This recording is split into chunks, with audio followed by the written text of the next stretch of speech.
Bonjour, salut tout le monde et bienvenue à cette nouvelle vidéo de 3 minutes pour comprendre la méthode Learn. La méthode Learn, c'est une méthode, généralement on dit Learn Startup, qui a été initiée par Eric Rie et elle a démontré son succès pour plusieurs entreprises comme Dropbox, que vous devez certainement connaître, et Hotmail par exemple, et plusieurs autres entreprises ont utilisé la méthode Learn lors de leur lancement.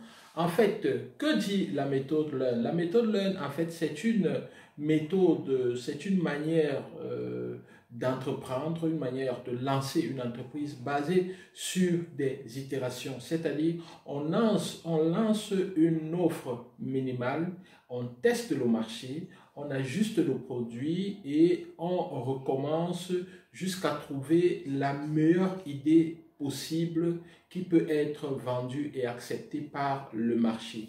Je vais m'expliquer.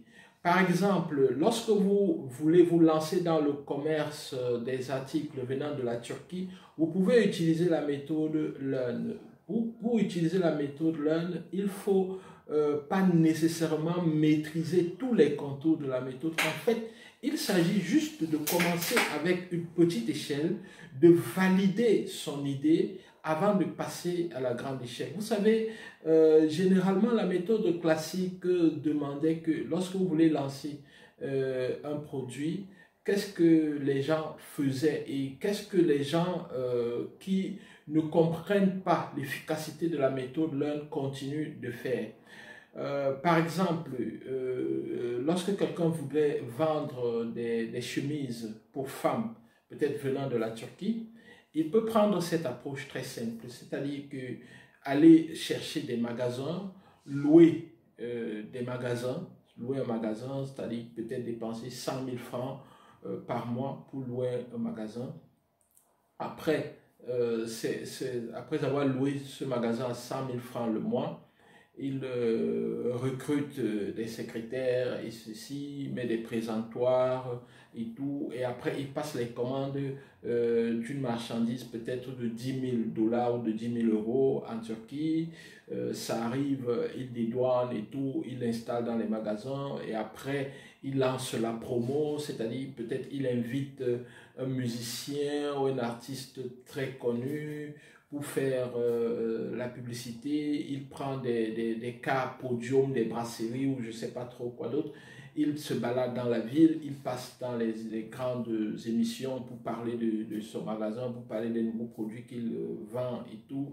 Bref, il fait tout un tapage et ceci coûte énormément de l'argent.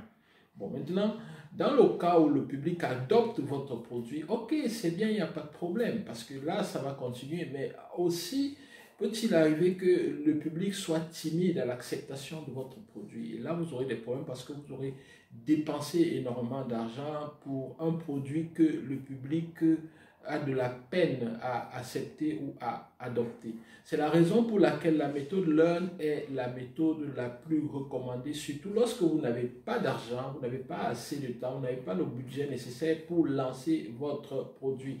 Il faut donc utiliser la méthode Learn. Et c'est quoi la méthode Learn? Contrairement à investir dans des bureaux, investir dans les grandes publicités, investir dans tout ce qu'on venait de citer, vous pouvez commencer simplement, c'est-à-dire contacter peut-être un ENG Consulting qui vous envoie les contacts de certains fournisseurs des chemises pour femmes que vous voulez commercialiser.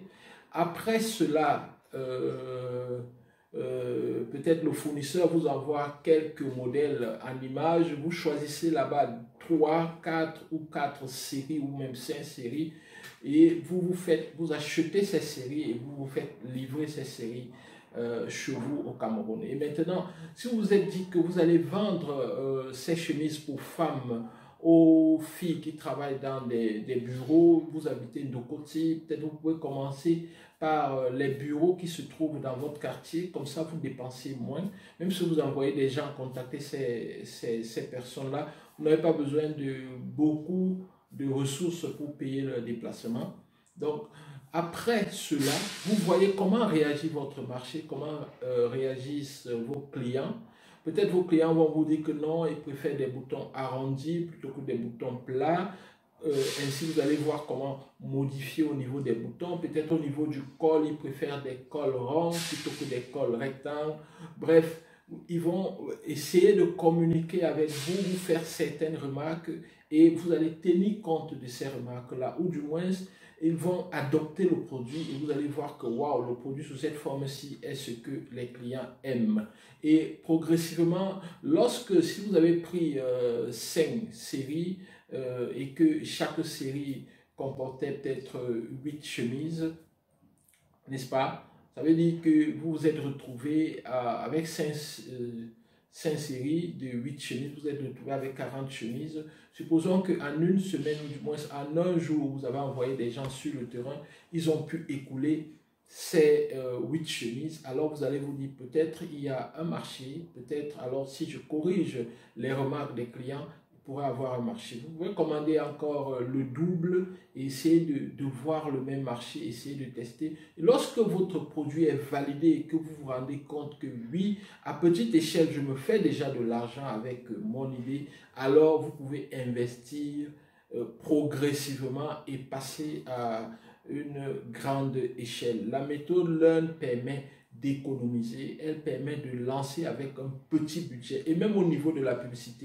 Je discutais avec quelqu'un dernièrement qui me disait non, pour lancer un nouveau produit, il faut investir grandement dans la publicité, il faut envoyer des gens dans tous les quartiers de Yao, de Douala. Comment est-ce que tout Douala saura que vous avez votre produit alors que vous n'avez parlé qu'à un seul quartier? Mais pourquoi est-ce que vous enverrez vendre le produit dans tout Douala alors que au niveau de Ndokoti seulement, on ne connaît pas encore votre produit? Mais gagnez Ndokoti. Lorsque vous aurez fini de gagner Ndokoti, passez à Ange Raphaël. Lorsque vous aurez gagné Ange Raphaël, passez à Daido. Lorsque vous aurez gagné Daido, passez à Bepanda, ainsi de suite, ainsi de suite. Ne cherchez pas à gagner tout Douala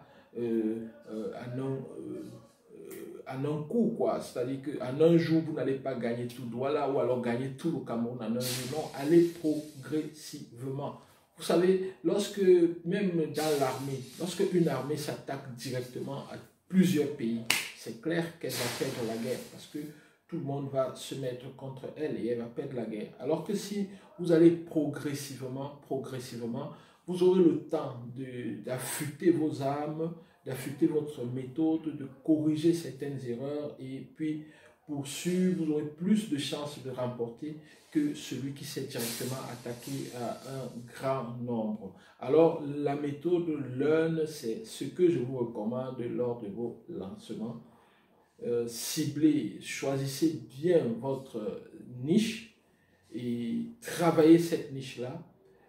Pendant que vous travaillez cette niche-là, vous allez améliorer votre produit, vous allez améliorer votre offre et après, vous pourrez passer à autre chose, c'est-à-dire agrandir progressivement votre clientèle. Privilégiez le développement par la clientèle plutôt que cette méthode qui consiste à tout mettre en place et se dire oui, on a déjà tout fait et maintenant on va vers le marché. Le marché ne vous attend pas, le marché est dynamique, le marché sait ce qu'il veut. Alors, commencer petit, c'est en quelque sorte interroger le marché et répondre aux besoins de ce marché demande des changements permanents lorsque on a engagé la conversation avec le marché. C'est la raison pour laquelle au début vous devez créer ce qu'on appelle un MVP, Minimum Viable Product. Le Minimum Viable Product, c'est ce produit minimal-là qui a toutes les caractéristiques essentielles que vous voulez vendre aux clients. Avec ce produit, n'est-ce pas, vous pouvez tester le marché et améliorer progressivement. Je vais vous prendre un exemple. Sur cette chaîne YouTube, si vous pouvez remonter et voir les premières vidéos que j'avais fait sur cette chaîne YouTube, vous allez vous rendre compte qu'il y avait beaucoup de problèmes au niveau de ces vidéos. Par rapport aux vidéos que je fais maintenant, il y avait beaucoup de problèmes. Il y avait certainement des problèmes de son et vous allez voir dans certains commentaires, certains parlaient de son. Certains disaient qu'il y a des problèmes de son et que les vidéos ne sont pas audibles. Et je pense qu'avec le temps, progressivement, ces problèmes-là ont été corrigés. parce que il m'est arrivé d'acheter des caméras, d'améliorer le son, de voir, par exemple, lorsque je travaille avec un téléphone, de chercher un téléphone qui peut mieux capter le son. Bref, avec le temps, j'essaye progressivement d'améliorer. Par contre, si j'attendais à voir tout ça, tout le dispositif, tout parfait avant de lancer la chaîne, avant de commencer à faire vos vidéos, je pense que je n'aurais jamais pu faire vos vidéos et ces vidéos, voilà. Et justement, tous ceux qui ont profité de certaines informations que j'ai partagées ici n'auraient pas eu la chance d'avoir ces informations-là. Donc, il faut commencer et se mettre en amélioration lorsqu'on est déjà en route. Donc, un entrepreneur, disait quelqu'un, c'est celui qui peut sauter de l'avion avant de chercher à voir s'il a un parachute pour atterrir. Sur ce, je vous dis merci et je vous donne rendez-vous à la prochaine édition de 3 minutes pour comprendre. Posez vos questions et je dis merci à celui-là qui a posé cette question. Je n'ai pas demandé la permission de prononcer son nom, c'est la raison pour laquelle je vais rester silencieux sur son nom, mais je dis merci déjà d'avoir posé cette question sur la manière de lancer son produit lorsqu'on n'a pas assez de moyens. Donc, je préconise, je recommande la méthode Learn Startup. Vous pouvez aller sur Google, faire des recherches là-dessus pour avoir plus d'informations sur Eric Ries et sur la méthode Learn Startup. Sur ce, je vous dis au revoir et bonne journée à vous tous. Bye bye.